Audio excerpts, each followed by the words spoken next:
So finally, the three principles. Near the end of my interview with Barry Marshall, this guy who had saved millions of people who had been effectively living under a medical story, instead of the actual cause of ulcers. He suggested that there maybe was a way that we could change the world at a scale and a speed that formerly seemed impossible, but only if we could put it into widespread use. If you wanted to make progress on a major mystery, a Kilimanjaro, you wanted to go to something that was really entrenched, people thrown a lot of money at it, and basically gotten nowhere with it. So let's think maybe dementia versus polio, right? The polio vaccine, we solved it. Dementia, we've thrown a lot of money at it, but we've never had a really big breakthrough moment where we're like, we did it. It hasn't happened. Then you identify the gap in that problem.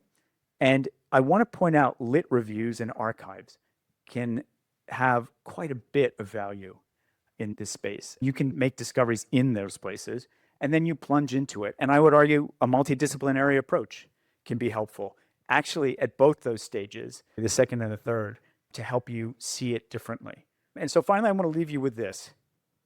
I offer you a Kilimanjaro, the next Manhattan Project, the placebo effect. I'm not going to have time to go into this into the depth that I'd like to, but effectively, we know that the placebo effect is real. It's an effect. It has been relegated to some extent to sort of Byron Bay thinking. Sorry, no offense to Byron Bay.